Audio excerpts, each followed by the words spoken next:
மாணவர்களா? என்னுடைய பேர் உமா மகேஸ்வரி, உங்களுடைய தமிழ் ஆசிரியை. இன்றைக்கு நாம முதல் இயலில் உள்ள ஒரு உரைநடை பகுதியை தான் பார்க்க போறோம். கல்வி புரட்சிக்கு வித்திட்ட, அதாவது காரணமா இருந்த ஒரு தலைவரை பற்றி தான் நாம இன்னைக்கு பார்க்க போறோம். அந்த தலைவர் யார் தெரியுமா உங்களுக்கு? அவர் யாருன்னு நான் இப்ப உங்களுக்கு சொல்ல போறது இல்ல. அவருடைய வாழ்க்கையில நடந்த சில நிகழ்வுகளை பத்தி நான் உங்களுக்கு சொல்றேன். அவர் யாருன்னு நீங்களே கண்டுபிடிங்க, சரிங்களா? அவருடைய வாழ்க்கையில நடந்த நிகழ்வை பத்தி நம்ம இப்ப பார்க்கலாம். ஒரு கிராமத்துல சிறுவர்கள் ஆடு மேய்ச்சிட்டு இருக்காங்க, சரிங்களா? அப்போது அந்த வழியா ஒரு மகிழுந்து வருது. மகிழுந்துனா காரு, சரிங்களா? ஒரு மகிழுந்து நிக்குது. அந்த மகிழுந்துல இருந்து ஒருத்தர் இறக்குறாரு.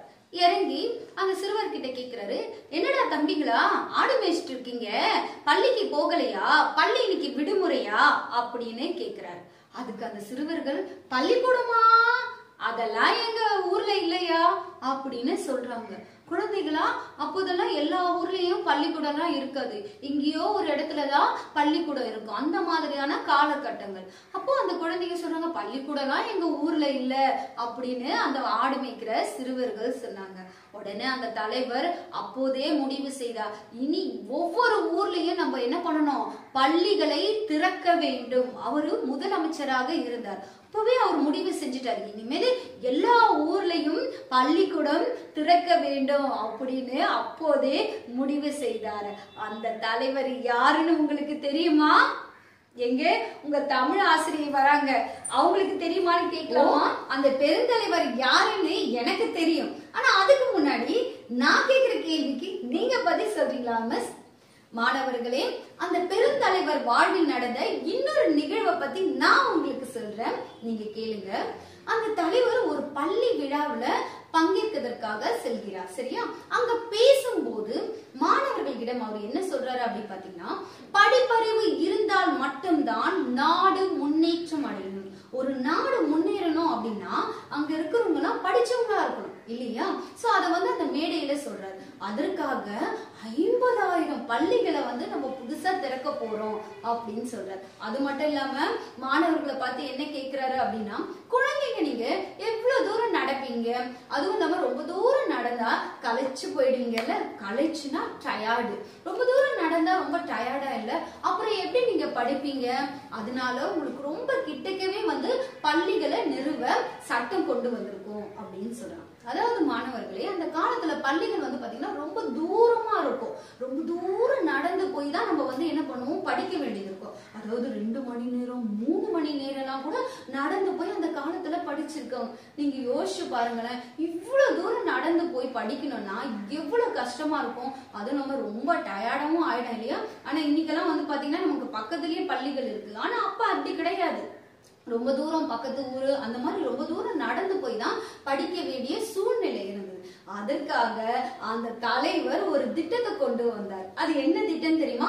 1 மைல் தூரத்தில் பிரைமரி ஸ்கூல் இருக்க வேண்டும். பிரைமரி அப்படின்னு பாத்தீங்கன்னா ஆரம்ப பள்ளிக்கூடம், சரியா? சின்ன பசங்க படிப்பாங்க இல்லையா, அதுதான் ஆரம்ப பள்ளின்னு சொல்லுவாங்க. சோ 1 மைல் தூரத்திலேயே ஆரம்ப பள்ளி இருக்கணும் அப்படின்ற மாதிரி அவர் எடுத்துட்டு வந்தார். 1 மைல்னா என்ன மிஸ் அப்படின்னு கேக்குறீங்களா? 1.6 கிலோமீட்டர் தூரத்தை அதான் 1 மைல்னு சொல்லுவாங்க. இப்ப வீட்டுல பெரியவங்களே பேசுவாங்க இல்லையா, 1 மைல் தூரம் அப்படின்னு. அந்த 1 மைல் என்பது என்ன அப்படின்னு பாத்தீங்கன்னா 1.6 கிலோமீட்டர். நம்ம சொல்லுவோம் இல்லையா 1 கிலோமீட்டர் அப்படின்னு. சோ அவ்வளவு டிஸ்டன்ஸ்லயே என்ன இருக்கணும் அப்படின்னு பாத்தீங்கன்னா ஆரம்ப பள்ளி இருக்கணும். அடுத்ததா 3 மைல் தூரத்துல என்ன இருக்கணும் அப்படின்னா செகண்டரி ஸ்கூல், அதாவது நடுநிலை பள்ளின்னு சொல்லுவாங்க இல்லையா. சோ 3 மைல் தூரத்துல நடுநிலை பள்ளி இருக்கணும். அதுக்கப்புறம் 5 மைல் தூரத்துல உயர் நிலை பள்ளி இருக்கணும் அப்படின்ற அந்த திட்டத்தை கொண்டு வந்தார். இதனால என்ன ஆச்சு அப்படின்னு பாத்தீங்கன்னா, படிக்கிற குழந்தைகளுக்கு ரொம்ப ஈஸியா இருந்தது. பக்கத்திலேயே பள்ளிக்கூடம் வரும்போது சீக்கிரமா போயிட்டு அங்க என்னன்னா நிறைய படிக்க முடிஞ்சது. இந்த திட்டத்தை கொண்டு அந்த பெருந்தலைவர் யாருன்னு உங்களுக்கு தெரியுமா? அதே பெருந்தலைவர் வாழ்க்கையில் நடந்த இன்னொரு நிகழ்வை நான் உங்களுக்கு சொல்றேன். இது ரொம்பவும் இன்ட்ரெஸ்டிங்கா இருக்கும், கேளுங்க மாணவர்களே.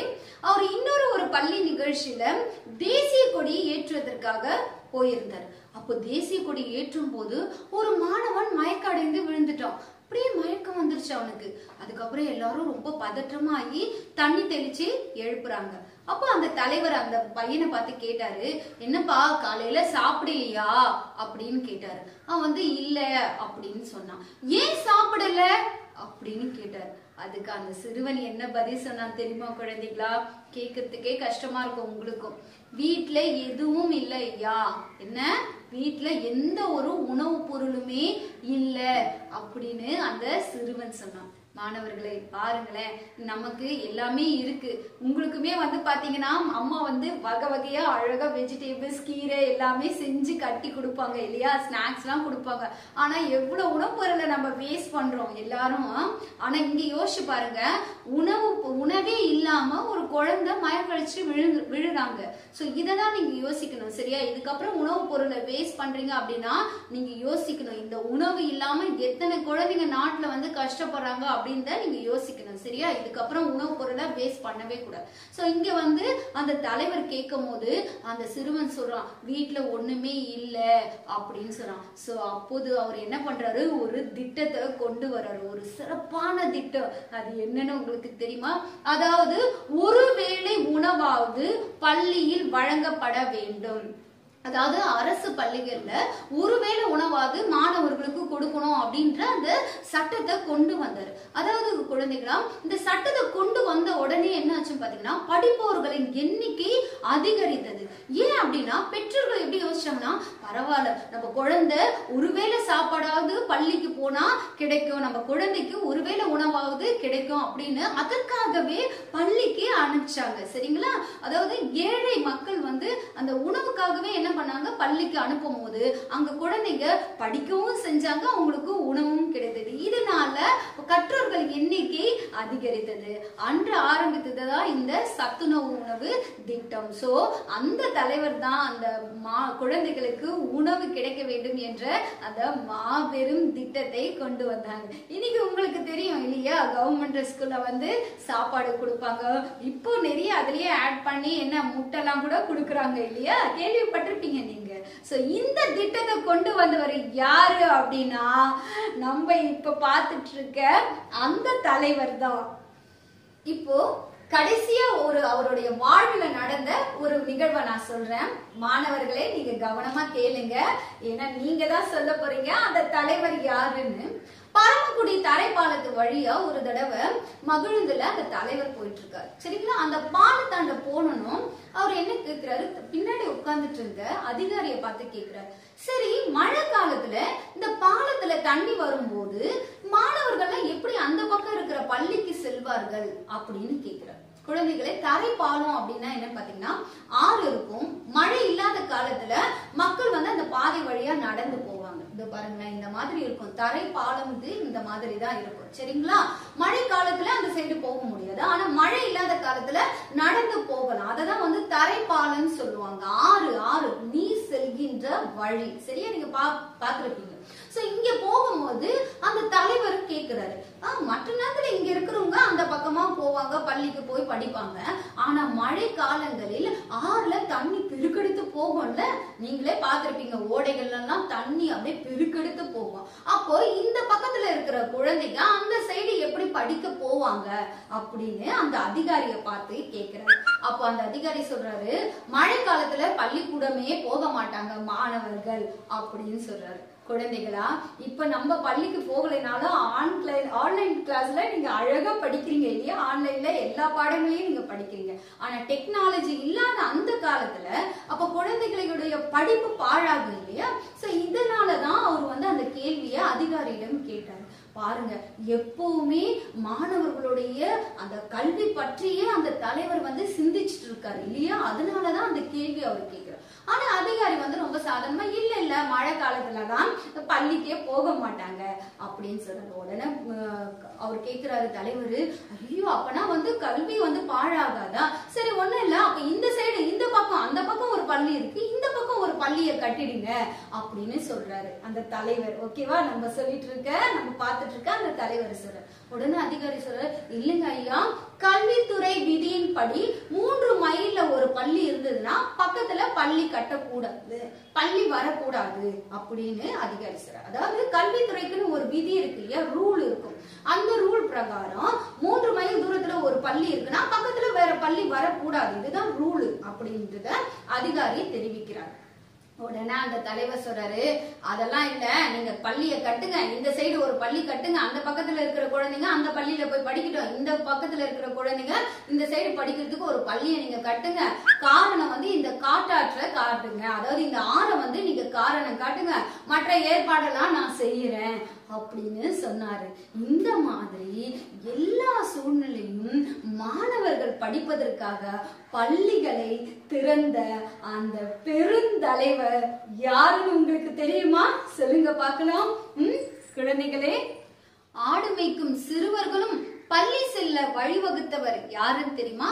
குழந்தைகள் பள்ளி செல்வதற்காக அதிக தூரம் நடக்க கூடாது என்று எண்ணியவர் யாருன்னு தெரியுமா? பள்ளிக்கு வரும் குழந்தைகளுக்கு ஒருவேளை உணவாது வழங்க வேண்டும் என்று நினைத்தவர் யாருன்னு உங்களுக்கு தெரியுமா? மாணவர்கள் நலனுக்காக கல்வித்துறை விதிகளையே மாற்றி அமைத்து அவர்கள் வாழும் இடங்களுக்கே பள்ளிகளை திறக்க வேண்டும் என்று சிந்தித்த அந்த பெருந்தலைவர் யாருன்னு உங்களுக்கு தெரியுமா? அவர்தான் நம்முடைய காமராசர் ஐயா அவர்கள். மாணவர்களே, நான் முதல் நிகழ்வு சொல்லும் போதே நீங்க கண்டுபிடிச்சிருப்பீங்க இல்லையா? ஏன்னா நீங்க எல்லாம் பிரில்லியன்ட் சில்ட்ரன், எனக்கு தெரியும். நம்ம பள்ளியிலேயே கூட காமராசர் கான்டெஸ்ட்னு ஒண்ணு நம்ம வந்து செய்வோம் இல்லையா? இந்த சிறப்புகளுக்கெல்லாம் உரியவர் யாரு? நம்முடைய ஏழை பங்காளரான நம்முடைய காமராசர் அவர்கள் தான். அவருக்கு நிறைய சிறப்பு பெயர்கள்லாம் இருக்கு குழந்தைகளா. என்னன்னு பாத்தீங்கன்னா, பெருந்தலைவர், படிக்காத மேதை, ஏழை பங்காளர், தலைவர்களை உருவாக்குபவர், கல்வி கண் திறந்தவர் அப்படின்னு தந்தை பெரியாரால மனதார பாராட்ட பெற்றவர். குழந்தைகளா, இவ்வளவு நேரம் நம்ம கேட்கும் போதே நமக்கு எப்படி இருந்தது இல்லையா? எப்பேற்பட்ட ஒரு வாழ்க்கை வாழ்ந்திருக்காரு. ரொம்பவும் ஒரு எளிமையான நேர்மையான ஒரு தலைவர் யாருன்னு பாத்தீங்கன்னா நம்ம ஐயா அவர்கள் தான். இவர் வந்து பாத்தீங்கன்னா முதலமைச்சராக இருந்த போது என்ன ஆச்சுன்னு பாத்தீங்கன்னா 6000 பள்ளிகள் வந்து என்னன்னா மூடி இருந்தாங்க. இவர் பதவி ஏற்ற உடனேயே அதை திறக்கணும் அப்படின்னு என்னன்னா சட்டம் கொண்டு வந்தாரு. அது மட்டும் இல்ல குழந்தைகளா, இலவச கட்டாய கல்வி திட்டத்தை கொண்டு வந்தாரு. என்ன மிஸ் அது இலவச கட்டாய கல்வி திட்டம் அப்படின்னு சொல்றீங்களா? அதாவது அந்த காலத்துல வந்து பெற்றோர்கள், ஏழை பெற்றோர்கள் என்ன பண்ணுவாங்க பாத்தீங்கன்னா, குழந்தைகளை படிக்கலாம் அனுப்ப மாட்டாங்க. ஆடு மேய்க்க, செருப்பு தைக்க, அந்த மாதிரி கூலி வேலைக்கு சில்ட்ரன், அதாவது குழந்தைகளை அனுப்பிச்சிடுவாங்க. ஏன்னா அவங்க வந்து ரொம்ப ஏழ்மை நிலையில உள்ளவங்க இல்லையா? சோ அவங்களுக்கு வந்து என்னன்னா குழந்தைங்களை வேலைக்கு அனுப்பிச்சாதான் அவங்களுக்கு வந்து அந்த வருமானம் கிடைக்கும். அதுக்காக என்ன பண்ணுவாங்க, பள்ளிக்கு அனுப்ப மாட்டாங்க. ஆனா நம்ம காமராசர் ஐயா முதலமைச்சராக பதவி ஏற்றணுமே ஒரு சட்டத்தை கொண்டு வந்தார். என்னன்னா இலவச கட்டாய கல்வி, அதாவது குழந்தைகளை கண்டிப்பா படிக்க அனுப்பணும். இப்பவுமே வந்து பாத்தீங்கன்னா யாராவது குழந்தைகளை படிக்க வைக்காம இருந்தாங்க அப்படின்னா அவங்க மீது நம்ம நடவடிக்கை எடுக்கலாம். சோ இந்த திட்டத்தை கொண்டு வந்தவர் யாரு அப்படின்னா நம்ம காமராசர் ஐயா அவர்கள் தான். அது மட்டும் இல்ல, இன்னொரு திட்டத்தையும் கொண்டு வந்தாரு, இன்னொரு ஒரு ஸ்கீமையும் கொண்டு வந்தாரு. அது என்னன்னு தெரியுமா? சீருடை திட்டம். சீருடைன்னா என்ன? யூனிஃபார்ம். அதாவது அந்த யூனிஃபார்ம் சிஸ்டத்தை கொண்டு வந்ததே நம்ம தலைவர் தான். யாரு? காமராசர் தான். என்ன சீருடை திட்டம், யூனிஃபார்ம் அப்படின்னு கேக்குறீங்களா? அதாவது வந்து பள்ளிக்கு வர குழந்தைகள் எல்லாருமே ஒரே ட்ரெஸ் தான் போட்டுட்டு வரணும், ஒரே மாதிரி உடைய தான் அணிஞ்சிட்டு வரணும் அப்படின்றது. ஏன் இதை கொண்டு வந்தாரு அப்படின்னு பாத்தீங்கன்னா, பள்ளியில வந்து சில குழந்தைகள் வந்து ஆடம்பரமா இருக்கிற குழந்தைகள் வந்து பாத்தீங்கன்னா ரொம்பவும் நல்லா ட்ரெஸ்ஸுங்களை போட்டுட்டு வருவாங்க இல்லையா? நல்லா ஆடம்பரமா நல்ல சூப்பரான ட்ரெஸ் போட்டுட்டு வருவாங்க. ஆனா ஏழை குழந்தைகள் கோணில கிழிஞ்ச ட்ரெஸ் அந்த மாதிரி துணிகளை போட்டுட்டு வராங்க. அப்போ ஒரு வகுப்பறையில இருக்கும் போது சில குழந்தைகள் நல்ல ஆடம்பரமாகவும் சில குழந்தைகள் ரொம்ப ஏழ்மையா இருக்கும் போது படிப்புல அவங்களுக்கு அந்த கவனம் போகாது இல்லையா? நீங்களே யோசிச்சு பாருங்களேன். ஒரு கிழிந்த துணியை போட்டுட்டு பக்கத்துல இருக்க குழந்தை நல்லா உடை அணிஞ்சிட்டு 2 பேரும் ஒரே இடத்துல படிக்கணும் போது அந்த கவன சிதைவு ஏற்படும் இல்லையா, ஒரு விதமான தாழ்வு மனப்பான்மை ஏற்படும். சோ இந்த வேறுபாடு இருக்கக்கூடாது, வகுப்பறைக்கு வர எல்லா குழந்தைங்களும் ஒரே மாதிரிதான் உடை அணிந்திருக்க வேண்டும் என்ற அந்த சட்டத்தை சீருடை திட்டத்தை கொண்டு வந்தது யாருன்னா நம்ம காமராசர் அவர் தான். இன்னைக்கு நீங்க வந்து வகுப்பறையில எல்லாருமே யூனிஃபார்ம்ல இருக்கீங்க அப்படின்னா இதை கொண்டு வந்தது யாருன்னா நம்ம தலைவர் தான். சரிங்களா, நம்மளுடைய காமராசர் ஐயா அவர்கள் தான். இவரை பத்தி இன்னும் ஒரு சுவாரஸ்யமான ஒரு விஷயத்த நான் உங்களுக்கு சொல்ல போறேன். ரொம்பவும் இன்ட்ரெஸ்டிங்கா இருக்கும். அதுக்கு முன்னாடி ஒரு சின்ன இடைவெளி.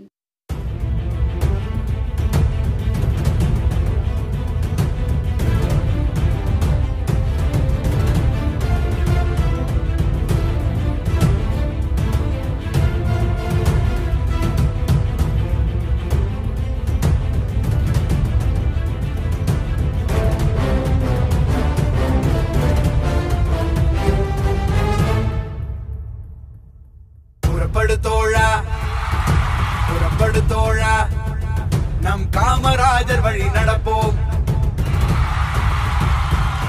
புறப்படு தோழா, புறப்படு தோழா, பெருந்தலைவரின் பாதம் பணிவோம். அகிம்சைவாதியும் இவரே, அன்பின் உருவமும் இவரே, மண்ணி மைந்தரும் இவரே, நம் பாரத தாயின் மகனும் இவரே.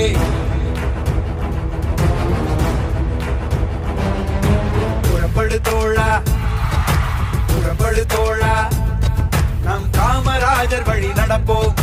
புறப்படு தோழா, புறப்படு தோழா, பெருந்தலைவரின் பாதம் பணிவோம்.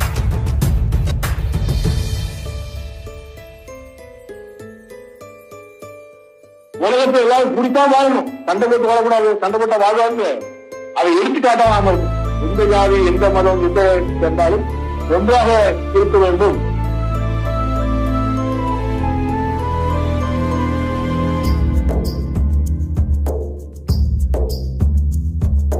வறுமை பசியை தீர்த்தார், ஏழ்மைக்கும் கல்வியை கொடுத்தார், தன்னிகர் இல்லா தலைவர் அவரே, அவரே பெருந்தலைவர்.